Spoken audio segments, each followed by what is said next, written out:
Getting a spiritual cleansing is imperative no matter what part of your spiritual journey you're in. It will remove blockages that you were or may not have been aware of, trauma that you carry around, or unwanted energies that are attached to you.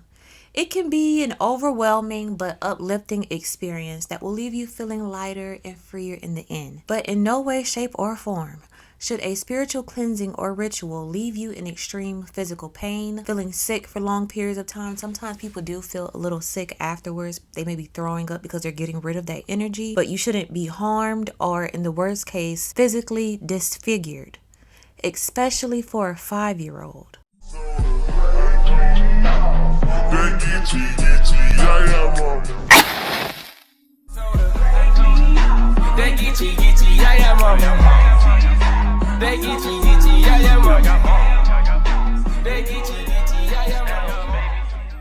Before we start this video, I do want to give a trigger warning for what exactly, a little bit of everything: physical abuse, if you have any trauma with the cleansing that you got before, if you've been burned before, it just trigger warning all around, especially if you have children. I feel like I always have to give this disclaimer when I'm talking about parenting because I'm not a mother, so I'm sure I can't relate to certain things. But I'm sure it's frustrating when you have a child that may have behavioral issues, they're not behaving to your standards or listening to you. For me, I'm not sure how well a 5-year-old is supposed to behave when they barely understand words, English, the world is new to them. They don't understand consequences and actions, reactions. I mean, I feel like they haven't grasped that concept yet. They're still young, everything is new and exciting. They don't know how to contain all that energy in their body, right? But I'm sure it's still frustrating when you're the one having to deal with it. I have a niece, I can play with her, get her hype, and send her on her way. But for this mother, she was having trouble with her 5-year-old daughter, having behavioral issues. The case didn't go into detail to what exactly the child was doing. She did think that a cleansing was necessary, so I'm not sure, was this beyond little kid behavior? Was it something that was unfamiliar or even demonic that was occurring?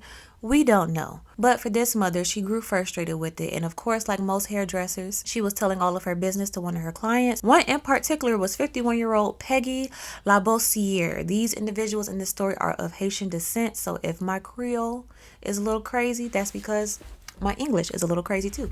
So 51-year-old Peggy, she was consistently getting her hair done by the mother. So the mother started sharing, she's having trouble with her daughter and she requested her service. She knew that she did work for her friends and family and wanted something done for her daughter to get her to behave more. She wasn't sure what was going on. Now, like I said, Peggy Labossiere, we're going to call her Peggy, and her sister, 40-year-old Rachel, reported to the police, because the police did get involved, that they do these type of cleansings all the time. It's your regular type of cleansing. We got the crystals, we got the oils, we got the bath salts, we got the incense going, we got candles burning, and sometimes a kid or two may get burned as demons are leaving their body. Just completely normal. And she said it as if it's not child abuse. So for this specific ritual that was performed on a 5-year-old, they tied her down, allegedly blew fire over the young girl's face, and you guys will see why I still have to say allegedly later.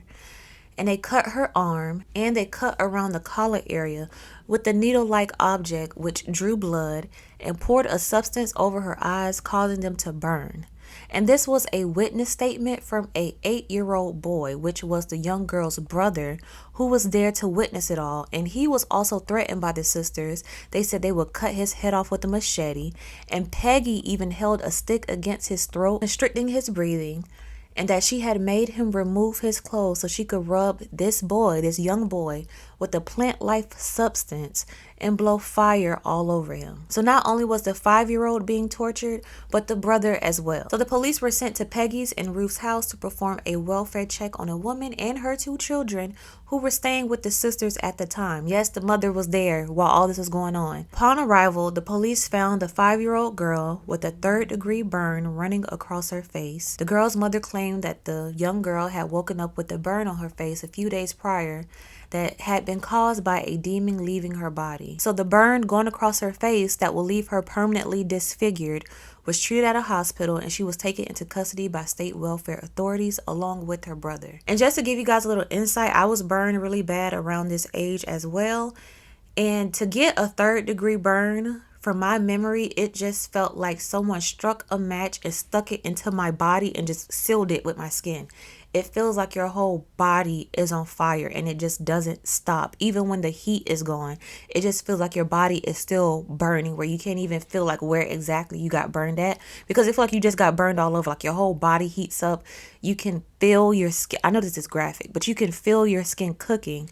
So I remember how I felt when I was 4 and got burned. So I can't even imagine a 5-year-old having to go through that intentionally, and it's on her face. The 2 sisters pled not guilty to the charges against them, which included mayhem, assault and battery with a dangerous weapon, assault and battery on a child with injury, incident assault and battery on a child under the age of 14, and threatening to commit a crime. So, of course, these charges sound fair. I'm sure we're listening to the story like, yeah, they need to go to jail because they should know better not to do this to children. Why is the mama done behind just sitting up there letting this happen when she see her child's in pain? I'm sure we're thinking all of that. But 4 days before the 2 women were set to stand trial, prosecutors withdrew the charges against them, closing the case. Their case had been closed after a Plymouth County District Attorney Office filed a null, basically saying that the charges will no longer be prosecuted, all charges against both women. And I'm sure we're all wondering why they're just getting away with this, and that's because, as the reasons therefore, the Commonwealth had determined that based on information obtained regarding the 2 children named as victims in this case, that the children would be unavailable to testify in this matter. Furthermore, it is not in the best interest of the children or in the best interest of the justice to further compel their testimony at this time. So basically stating the kids wouldn't be able to tell their testimony at the time. What were they doing? I'm not sure. Did they have school that day? They could skip school for that day so she could explain the torture that she went through. Like, they act like the kids are like booked and busy on a world tour. Get them kids in there so they could explain what happened.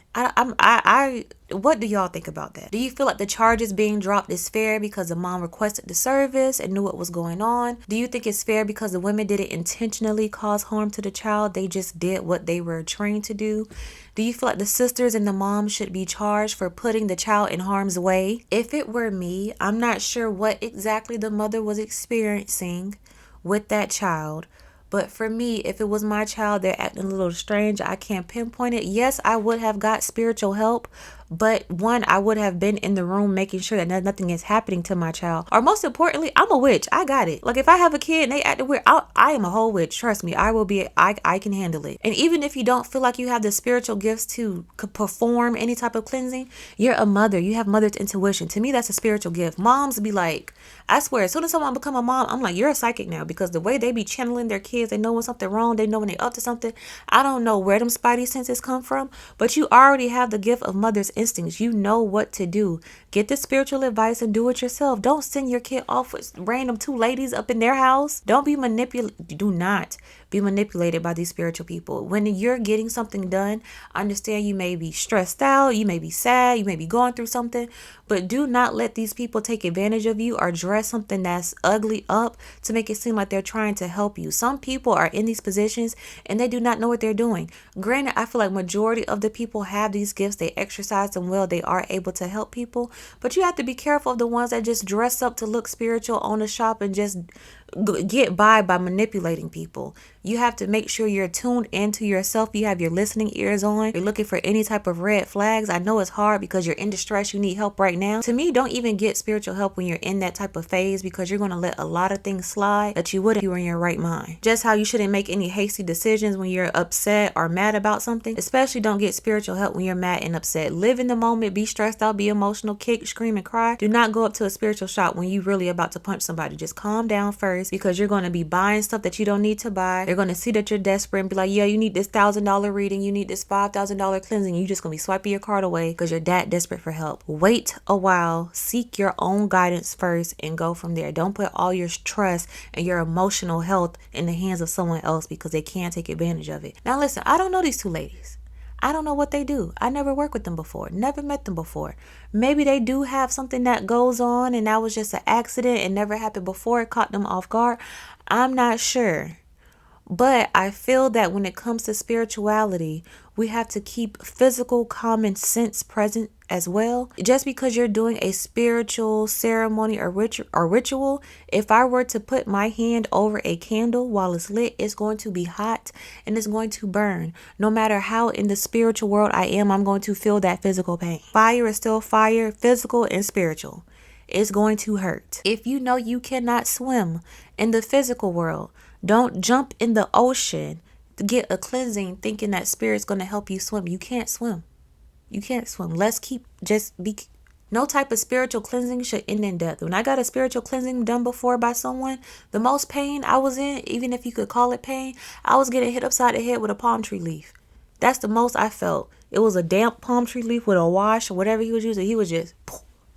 That's it. I didn't have no bruise. I wasn't sore afterwards. So you guys let me know your opinions about this case, to the mothers and the fathers. If you notice that your child is behaving differently, it doesn't seem like regular little kid, I had too much sugar disobedience. It seems like something else. What would y'all do? Like, how would you handle that situation?